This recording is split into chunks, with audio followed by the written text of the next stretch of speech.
welcome back to Voice in Me, My Voice, My Choice, Episode 7. Happy New Year to everyone, and I hope you all had a wonderful holiday and are ready for the year ahead. I want to share with you how Voice in Me will be evolving in 2024. Number 1, a new perspective for Voice in Me. Over the holidays, I had time to think about Voice in Me and the feedback that I requested on my blog and podcast that brought about an aha moment. My mentee and friend Janet noted in her feedback that I have shared about the choices I have made to use my voice, which is good. But I should also share about the choices I made to not use my voice, why I did that, and what was the outcome. So you will hear in upcoming blog articles and podcast episodes more about this new perspective. Number 2, the next phase for the blog and podcast. I will be inviting amazing people from both my personal life and professional network to share their experiences in how they made the choice in using their voices in certain situations. I will also be asking readers and listeners to submit topics and questions that we can include in the blog and the podcast. Number 3, helping others with finding their voice in me. If you think that I can help support or guide you, obviously within reason, with challenges you might face in using your voice, then please visit my website www.voiceinme.com and click on the menu item Coaching with Me. You can then select a time slot and we can start a discussion about it. Please note that I am not a professional and this is of no cost to you. This is a way for me to pay it forward as others have helped me find my voice. There is no time like the present to start putting my 2024 plan into action for Voice in Me. So let's get started with what did I not use my voice for? For those that know me, and I mean know me well, they know I'm a person that when something is wrong or someone is saying something wrong, that I tend to use my voice to bring it to light. But only if I have the facts to base it off and there is an adverse impact if I don't say something. So I'm going to be using the situation with most married couples. How did I use my voice? I have gotten feedback from my husband on how I am quick to respond to debates with him, but leave very little time for him to respond back before I have my next factual point.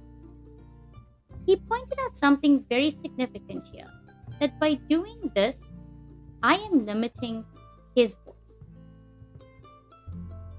I love my husband and more importantly, respect and admire him for how he has found his voice and uses it now because he rarely did so in his childhood, teenage years, and early adulthood.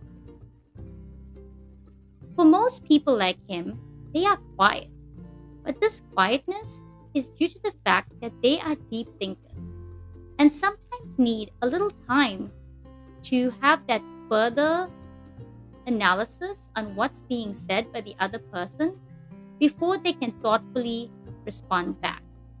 But when they are not given the chance to do so, they feel like their voice is limited. So I personally started evaluating the debates and conversations we were having. And I looked at situations where it wasn't life-threatening or was less impactful to take my time and wait and give him the opportunity to do that deep thinking so that he could share his voice. And there are multiple situations out there, not only in marriage or personal lives, but in other ways that this usually happens. So let's get back to, was it the best choice? I think in general, it was the best choice. But there's always a double-edged sword to everything. But what I realized that in some instances, when I did not use my voice and was patiently waiting for him to think and to give his perspective. And where it did not go well, I was told that I should have said something, or it was my fault for not speaking up. More importantly, the fact that I was making the choice to not use my voice was not even noticed. And that's another topic altogether, but I actually don't regret it. And I will continue to work on it because giving people the chance, especially those that are deep thinkers, can be a way of actually using your voice. And that's what I learned, that by not using my voice instantly, I was still using my voice, but more thoughtfully. What is the lesson I can share? The choice of using or not using your voice needs to be, if you have the luxury of time, evaluated. And I would also say, look at the impact and who it's impacting, because that could be something that you really need to consider when you're evaluating whether to use or not to use your voice. Please note, I did get the go ahead from my husband to share our situation, as I think we can all learn from the fact that we need to consider the impact of how we are using our voices and how that can limit someone else in using their voice. This can be in both your personal and professional lives, but also in relationships within those both facets of your life. So, I would like to thank Janet again for sharing her feedback, because this brought about a new perspective that we'll be bringing into Voice in Me in 2024.